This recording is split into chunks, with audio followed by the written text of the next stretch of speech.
In tonight's Making a Difference, Mike Bush updates us on a resilient Marine who's found a new mission and renewed purpose.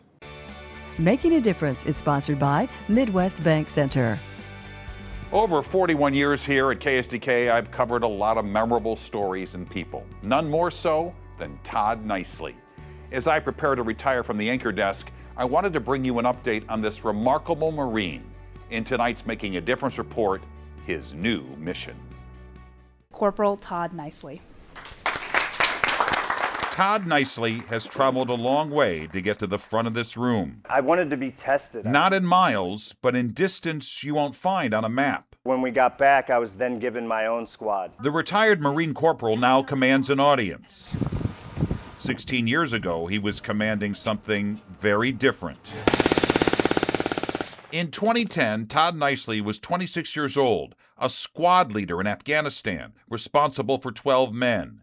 Then, on March 26th, one step changed every step that followed. I was going to cross the bridge. I stopped my patrol back about 50 yards or so, and I went to go cross the bridge, and I stepped on it with my left foot. An IED, a pressure plate bomb. It took both arms and both legs, but remarkably, it did not take Todd. My first thoughts were, I'm alive. We first met him at Walter Reed Medical Center near Washington, D.C. Come on. Where moving forward Need another one of them small ones. meant starting over. Here we go. The Marine, trained to handle almost anything, was suddenly a beginner at almost everything. I could be one of the casualties, but instead I'm gonna be a normal functioning human here. Let's pull back that flag! We were there when the Gary Sinise Foundation gave Todd a smart home, built around the life he was rebuilding. When I want to brake, I pull back slowly. And we were there when he passed the test and earned even more independence with a new driver's license. In time, there'd be honors from politicians and even a prince.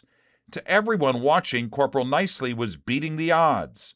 The trouble was, the odds weren't finished with him. The PTSD crept in on me, and I just didn't want to do it anymore. It was too hard. I had gone through a marriage on my own fault, drinking too much and using substances. So in 2016, he tried to end the life he had fought so hard to keep. But he survived that too. And this time, recovery required something prosthetics couldn't provide. At a program for veterans called Focus Marines, somebody asked Todd a question no doctor ever had.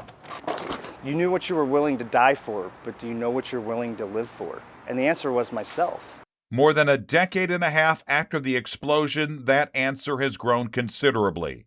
A wife, 2 stepchildren, a son, and most unexpectedly, a microphone. But then I started wondering, what am I going to do with this type of life? Because the Todd Nicely we once had to coax into an interview is now the one holding the room. And then I had a choice to make then. He's talking to veterans, first responders, businesses, anyone who needs to hear that a terrible chapter doesn't get to write the ending. Keep pushing because it gets better. I've struggled throughout my whole life, and then I was okay, and then I wasn't.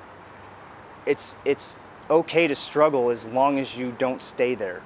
For years, people told him he was an inspiration, but he was never quite comfortable wearing that word. It's okay to ask for help. That's the hardest part. Now he's discovered inspiration isn't something you have to be, it's something you can give away. If people are willing to listen and take something from it, then I'm willing to give it to them.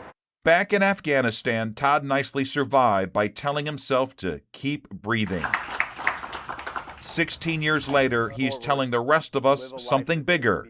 Keep going. Because I wasn't doing it. Because after everything he's lost, look my last message to at you what would he's be, found. Your choices change lives, and thank you very much for having me.